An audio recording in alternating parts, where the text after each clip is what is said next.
So good morning. This is Oliver Gao, the director of Cornell System Engineering Program. Today I have with me our guest, Professor Jeff Niederdeppe, who is an associate professor in the Department of Communication at Cornell University. And his research examines the mechanisms and effects of mass media campaigns, strategic health messages, and also news coverage in shaping health behavior, health disparities, and also social policy. Jeff, it's very nice to have you today. Thanks, Oliver. It's my pleasure to be here. Yeah, I know you'll be talking about your work later in our seminar series, but I just want to kind of take this opportunity to kind of find some secret things from you. So, System Engineering, we are kind of engineering program. However, when this program was started about 20 years ago, actually we decided that our system program will focus on commercial systems. The reason actually system engineering has a very deep root in military. And system engineering, this discipline got a lot of development after World War I and World War II because of military applications. But our program, as I said, while we do care about military systems, but we put a lot of attention to commercial systems. And in more recent years, when we built our research arm, actually we even focus more on what we call the human-centered systems. When we talk about humans, it's not like civil engineering or chemical engineering, we build a product, right? We have to do research, but in the end, we need to reach out to the humans. And in that, you can see that communication becomes the key. But from your research, why communication is important? Wow, that's a broad question. I think communication is fundamentally how we come to understand the world. We interact, we're social beings.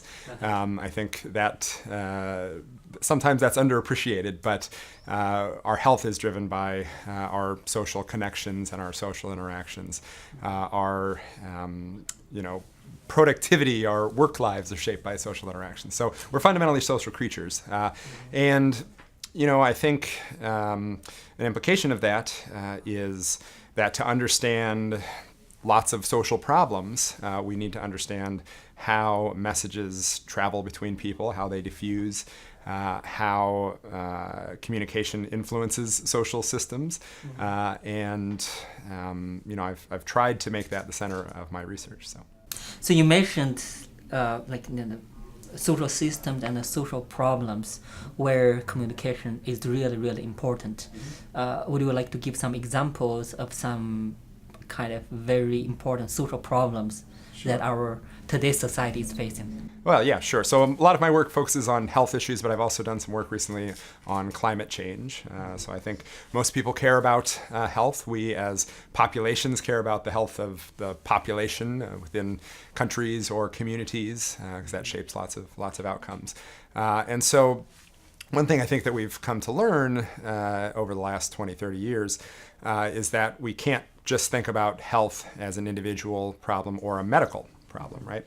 Any doctor will tell you that a person comes in to the doctor's office with a whole set of exposures, behaviors, social interactions that shape their health far more than that doctor is going to be able to do in their 15-minute interaction. So I think if you think about health as a social problem, and I've focused on lots of different kinds of health issues, obesity, cancer in particular, focusing on smoking. And if you start to look at those as social problems and think about the systemic ways that the way that the environment, social environment, physical environment, economic environment is set up, how those shape those behaviors, we can begin to think about the role of communication in trying to change both individual behaviors, but also to shape that system by trying to advocate for policies, for instance, or diffusing messages through social networks in ways that would influence both individual decisions about health, but would also help to create environments in which the healthy option is easy, affordable, accessible, for instance. Well, this is really important, and I think you use health care or health system as an example of social problems. And of course, and I really like the way you are talking about, the health problem is not really just a medical problem. Right? You can see that there is from prevention all the way to kind of the real specific physical medical problems. So in this sense, you mentioned this kind of communication's role in inducing or in leading to change.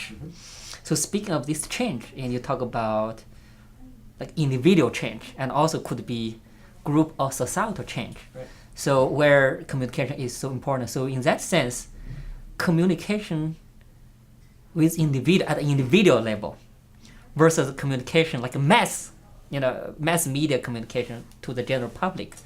What are the key differences of these two levels of communication, and what are the common features? Well, I think part of it depends on how you approach it, right? So we could envision a scenario where we're talking and I could think about strategies that would try to persuade you to eat a healthier diet, right? And I could do research on trying to identify types of messages, strategies for delivering those messages that might influence your individual decisions. And that's important. Yeah. We do that kind of research. I've done plenty of that.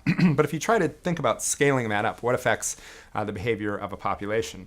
I think you have to think about, first of all, how are those messages going to be transmitted, and how is that campaign ultimately going to influence individuals or structures? So let me give you an example. Let's say I'm interested in studying the effect of a tobacco prevention media campaign, right?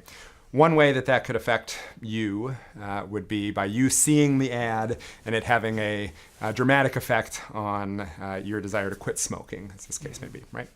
We can also think about that ad as doing other things. So maybe it is seen by your partner, and your partner then says, hey, Oliver, I'm concerned about your smoking. I saw this ad and I think it's important. So then you have to think about the social context. Maybe it reaches a healthcare provider who says, oh, wow, I haven't thought about that. I should talk to my patients about smoking. Or it reaches policymakers at the university or at in a community, and they say, hey, we want to make this campus smoke-free because that message has influenced me.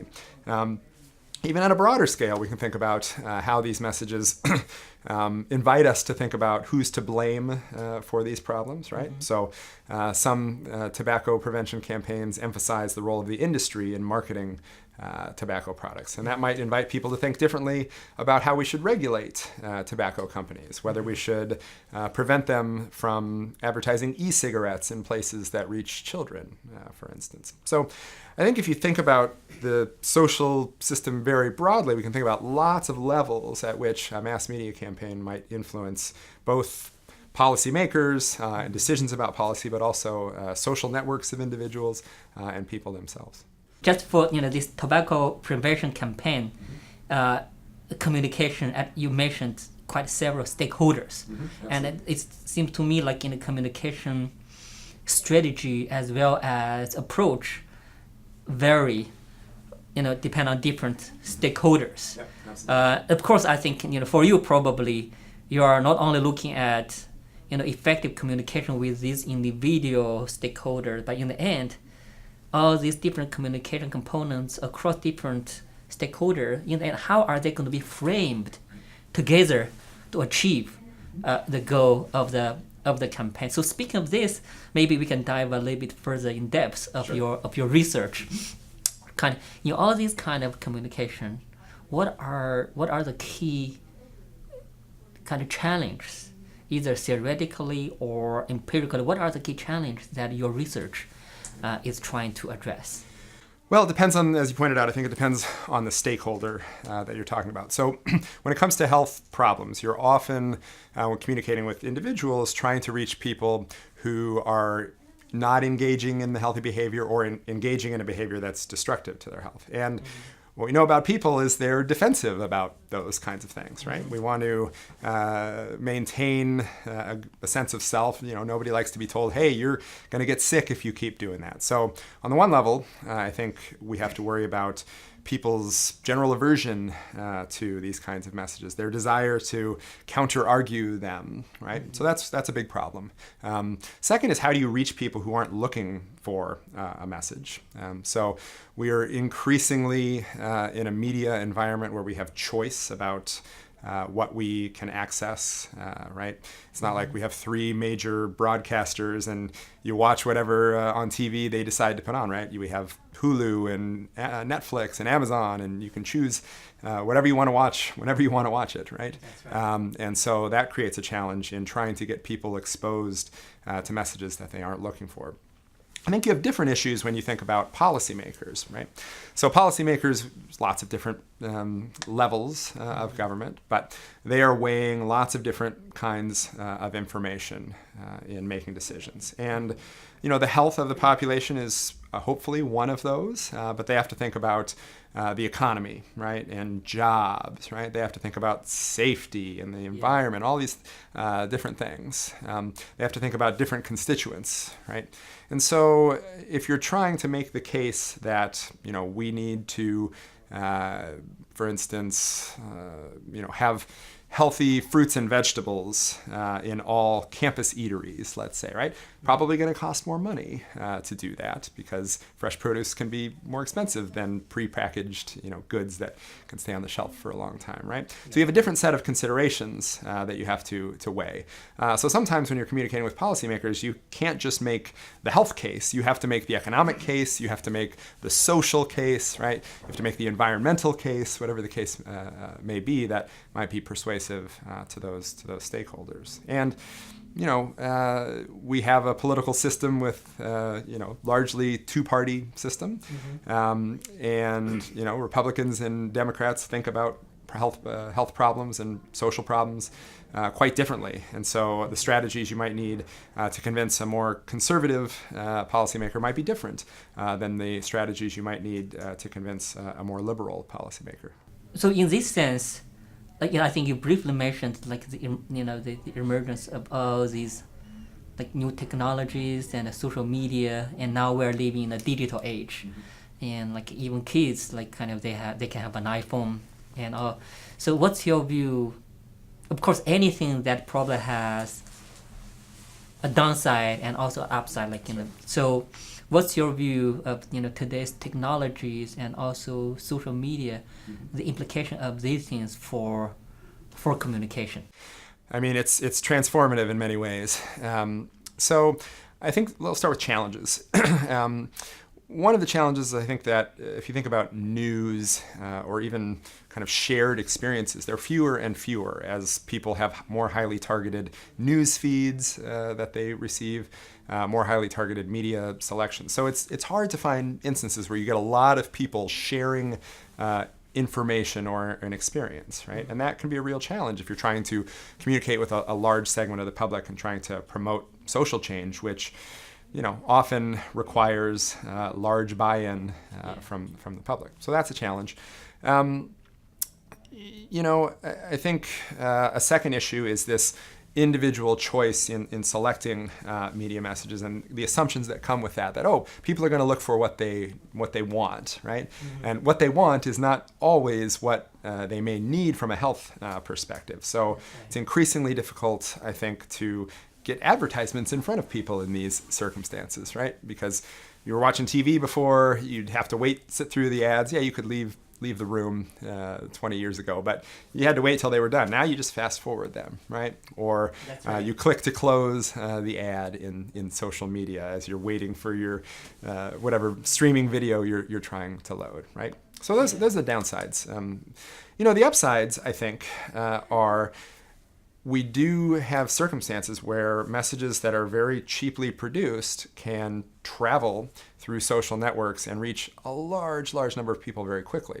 So I don't know if you remember a few years ago, the ALS Ice Bucket Challenge, right?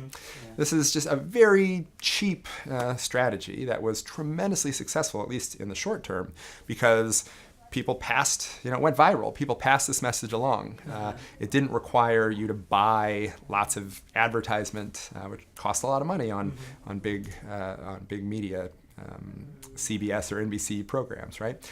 And I think a second thing, which is good, has potential, is that we have the ability to very, very, very specifically target people, right? Based on their search behavior, based on their interests. So if I want to find 35-year-old men who, like golf and prefer draft beer. I can target a message to them if I'm trying to reduce their alcohol intake, right? Because I can identify and target those ads specifically to those people, right? So those are, I think, potential benefits. But, I think the trade-offs, how do you scale that up to larger populations? Do you need a different message for every single population, every single very small slice of target audience? I don't know. These are tough questions. Well, this kind of reminds me, for example, if we take a historical view, because I think you mentioned earlier kind of how communication, not only communicating to the individuals, but communicating to these different segments of the society, so that, like, if we want to promote certain like social change. So in that sense, if you look at these things historically, how, like, even back in the agriculture age, and then like nowadays, if we try to look at how like communication system and the social evolution co-evolve, what I'm trying to kind of what role did communication play in the societal evolution in the history? Just imagine in the agriculture age, how people communicate, and even how leadership communicate. Yeah. And then that in that society they have a certain life, they have certain life quality, right? If you look at three variables: communication, society, life quality. If you look at it in the in the agriculture age, and then another thing I think, for example, in terms of communication, like a PR, right? For example, when I was little, I think when I was in middle school, I read the book, Hitler's book, his memoir, where of course he had that, I think he's the person in charge of his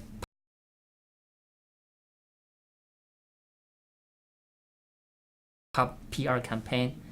I think his name is General Gable. Yes. So he built a machine of this communication, right? And then nowadays we have, as you said, all these kind of segmented and sliced, even kind of customized this kind of communication. And of course, all the different entities, including individuals and groups, they will be affected.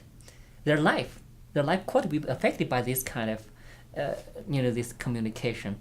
So how you can see that in the agriculture age, and then something, and nowadays, wow, communication, such a broad, difficult question. I guess I would answer. I'll say a couple of things. I think the history of the communication department at Cornell is a pretty relevant story. So our department started as agricultural journalism. The idea back then was we're in a college of agriculture and life sciences, which may seem an odd location for a communication department, but it grew out of the reality that Cornell, as an institution and a college of agriculture, was developing these agricultural innovations and needed some mechanism to get those out to farmers to improve the yield of their crops, right? To more effectively, efficiently, economically produce food, right? And so some of the early communication work that came out of our department was about how do you diffuse these innovations from, experts at Cornell to farmers who could make use of these. I think if you fast forward to today, you have still, a university that's producing knowledge, but a very different ecosystem for how that knowledge is seen, right? I think, there's a push in some circles toward distrust of academic research and academic institutions, right? So that's you have less trust in the messenger just because, it's Cornell research. Does that, that stamp of approval, that doesn't necessarily mean good things for all people. So that's, I think, different. Another anecdote I'll share that kind of makes a historical comparison. I just heard about this on the radio a couple of weeks ago. And back in the 1800s, I want to say it was Grover Cleveland. I could be wrong about this specific president, but one of the presidents from the late 1800s apparently was going around and doing traveling speeches. And we had a media system that was very localized at the time. So we didn't have USA Today or CNN or any of these national media.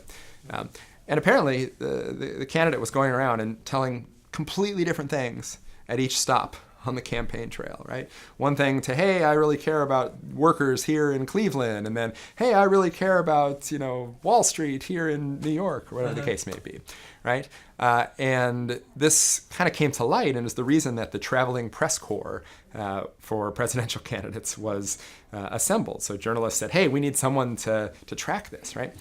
Fast forward to today, and I think slicing the audience in such small segments raises challenges. How do you monitor that? How do you know what a political candidate is saying to one very small slice of people is completely different than what that candidate is saying to another slice of people if we can't monitor this? And if the slices are so narrow, how is there any accountability as far as that goes? You see these concern about fake news, right? And Russian interference in elections and patently false information being highly targeted to different types of people. And we might not even know about that in a larger group. And so you have people who are keeping getting misinformation, different kinds of information. There's no sort of easy way to monitor that. So I think there's interesting parallels in many ways to before we had a big national media system and to now when we are going back to this highly targeted, not geographically targeted necessarily, but highly segmented audiences. Well, this is, you mentioned this kind of political, communication in political campaign. So this kind of provoked me to think even, of course, we as scholars, right? We don't take any stand. Our role is that we discover science, we discover truth, and we disseminate the knowledge. And then, of course, communication is an area that is so close to reality, to the actual kind of the communication is really the bridge going from the Ivy Tower to the real world, so that can induce change. So in that case, like when people think about communication can be a very powerful tool. But this powerful tool can be in the hand of a person who wants to do something good versus someone who wants to do something bad. Sure. So in that sense, does communication take a stand? Fascinating question. Well, how would I put this? I focus on public health issues. A lot of my research has been on obesity, smoking prevention, and some of my recent work is on climate change, communicating to convince people to try to do something about global climate change. And are these political stances? Well, I don't see them as political. I see them as scientific, but they've certainly been politicized, with, I think, a pretty clear, it's not perfectly partisan, but on average, we have more elected officials denying climate change being a problem or being caused by humans in one side of the political spectrum than the other. So, on the one hand, does that make the work political? I don't see it as such, but some might. So I think that's a concern. I think the other thing about communication is, political campaigns spend a ton of money on research to inform their marketing campaigns. Commercial companies, Coca-Cola, right? They spend millions of dollars on research on how to effectively frame messages, how to effectively promote purchasing of various products, right? But that's not publicly available, right? That's proprietary information. So and I do think my role as a scholar is to do research that is socially conscious, that focuses on important social issues, that is rigorous, and that I put in the public sphere, right? By publishing, in journals that are either open access. I've been trying to do that more often recently. But if nothing else, publishing this research and making it available via my website, right? Yeah. So there is, I think, an accountability that comes with that publicness, openness, rather than it being proprietary. Again, I don't blame companies or political, obviously that's their right. They have to, right? Yes. That's their competitive market, right? Yeah. But I do see that's what makes, I think, my role as an academic researcher different than someone doing, commercial or, political campaigning or marketing. Jeff, thank you. I think this is really very nice explanation. That also stimulated me to think like the role of communication in the society. And you're right, because in the society we have all these different interest groups, and in this country, as long as their interest is legitimate, we encourage all these different groups to pursue their interest in a legitimate way. So in that case, like a corporate, right? They want to maximize their profit in a legal way, right? They have the right and to do that. Sure. While there might be some counterpart, they also have their right to do this. So in that case, but you can, in the end, all the different stakeholders, all these different groups, in the end, they probably want to reach out to their potential audience, for example, the general public. So in that case, I think communication and also the research of communication really becomes so critical, as you mentioned, socially responsible research, so that actually this communication research help facilitate and help bring this kind of either its market or political arena equilibrium towards a healthy one, assuming that general public, they have their good judgment given the good communication to them. Yeah, there's a big sub-area of my field which focuses on media literacy, right? Which is the idea of trying to help people to be able to be critical consumers of what's in mediated portrayals, right? So, not everyone looks like Hollywood actors and actresses, and trying to, but of course they want to look good because that is what appeals to audiences, right? So, but arming people with strategies to be aware of this. The other thing I would say is, I do try to look for broader theoretical explanations for the role and effects of communication in context. If every single time you were communicating about a different topic, there was no shared knowledge that you could apply to another topic, then it wouldn't be a very interesting field, So I tend to focus in my work on a couple of types of strategies that seem to resonate across topics. And one is the role of personal stories or narratives in helping people to think differently about social issues or individual behavior, or whatever the case could be, applied to commercial marketing or political marketing. And this idea of framing messages, the idea of connecting a topic to a larger set of values that are shared by lots of people. And so, I think that is another way that communication research can inform broader practice and knowledge, is to look for these commonalities, to try to understand and explain how and when messages and campaigns work the way they do. And that way, if you see something that's being misused, you can say, hey, we know that's a strategy that's likely to lead to this, that, and the other outcome. And some of those are bad outcomes. Maybe we should be concerned about that. Versus, hey, you're working on this issue. It's important to you. Here are some strategies that research and evidence says might be useful in this context. So today's systems engineering, actually, we are, as I said earlier, it's really not just about like a nuclear power plant or just like a satellite aerospace system. It's really can see so many systems. When you talk about systems, you have to think about the human factor and human this communication. So I guess because you've been looking at the communication, so probably you are one of the best people to talk about like why do we need a systems approach to look at today's, for example, societal challenges, some issue related to health or climate change, the social problem you brought up earlier? Well, I I tend to think of communication as an input into a social system, right?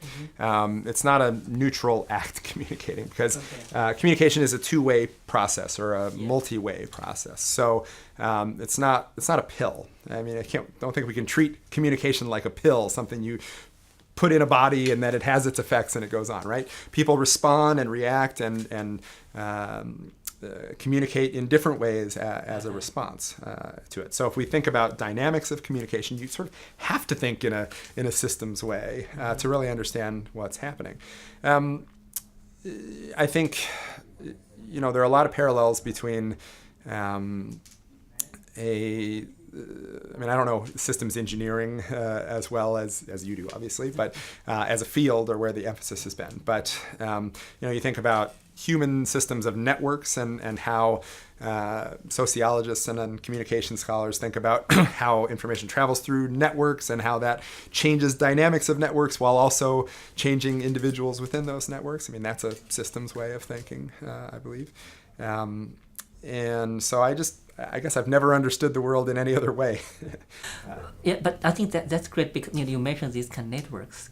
Traditionally, of course, there is network theory, and there is like a system dynamics.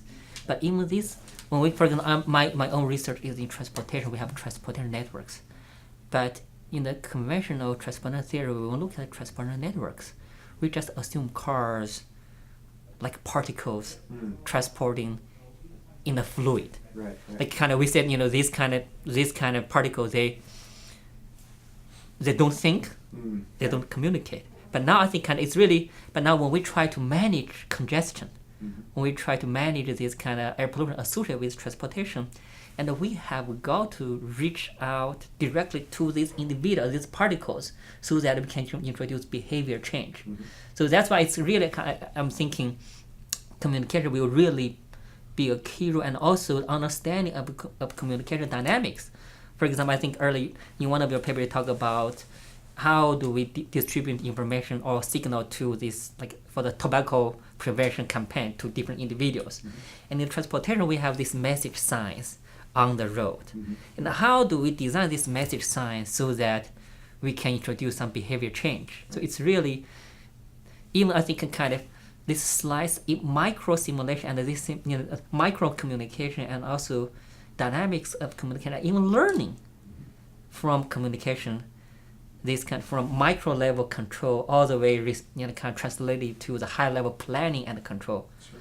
That really in the end I think introduce or bring about the social change. Yeah, I mean, your topic of traffic congestion reminds me, of times that I've been stuck in traffic where you're merging into one lane, and I think there's a nice analogy here, right? You have various types of people in these circumstances. Yeah. Some get over right away and sort of get into the one lane, right? Others dart back and forth and try to get up ahead. Others go right up to the front and try to sneak in. And, the most efficient way, right, from what I understand, is that everyone you should use both lanes as long as you can and then filter in at the end. But people don't do that. But people don't behave uniformly either, right? So there's 3 or 4 kinds of segments, right, of drivers in those circumstances where you're merging to one lane. So then from a communication, do you have one sign that says what to do? How do you reach those people who are being, in their mind, they're being a good citizen by getting over to the right lane,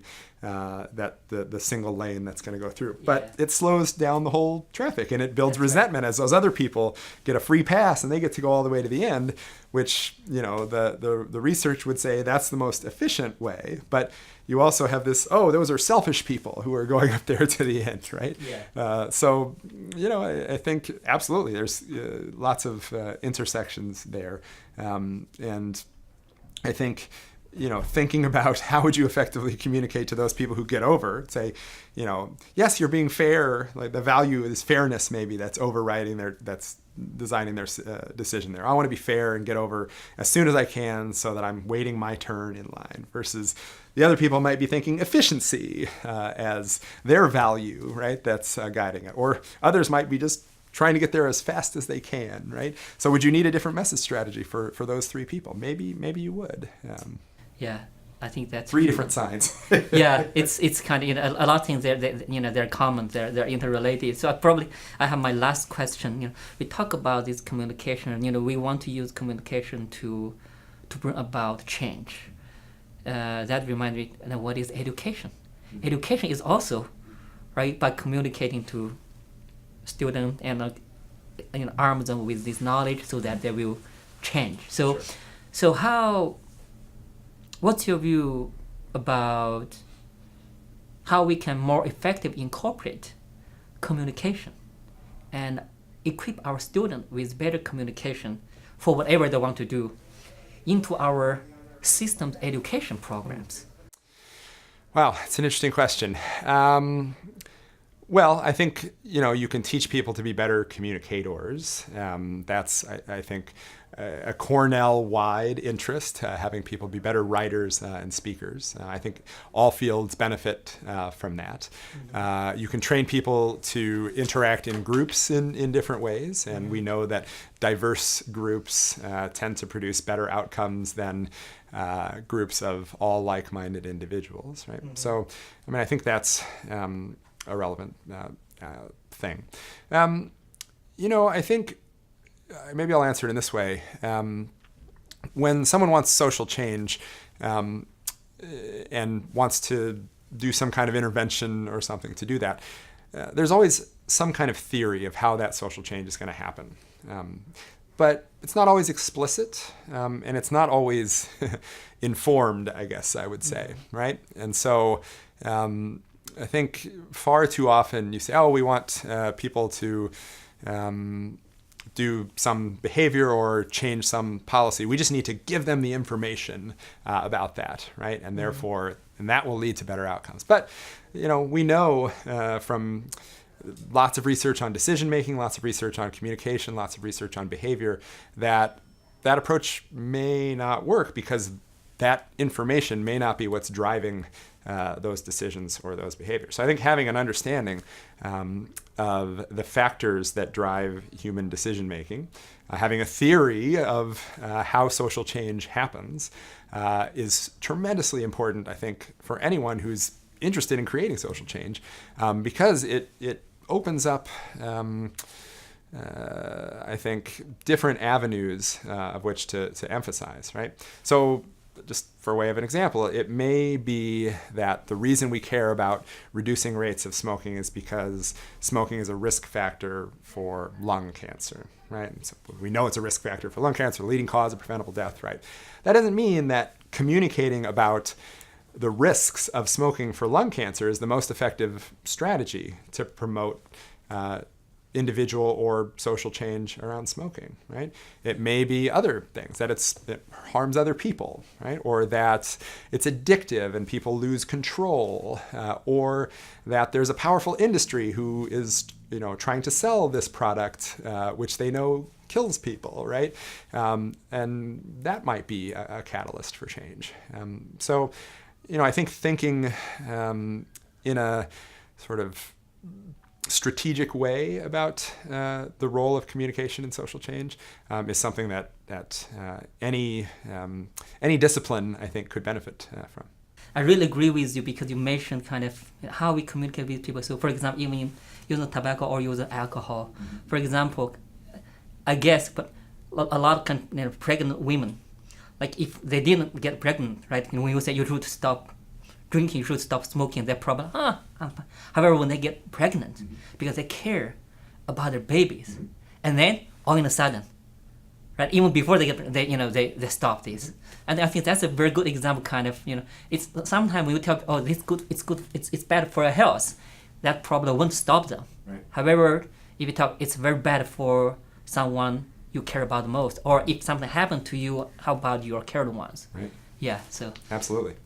Thank you, Jeff. I think very well said. So again, For those of you today, our guest was Professor Jeff Niederdeppe, and who is a associate professor in the Department of Communication at Cornell University. So if you are interested in more about his research, please feel free to visit his website, and I know you can easily Google him. So Jeff, thank you again. Thank you, Oliver. I think we are all set.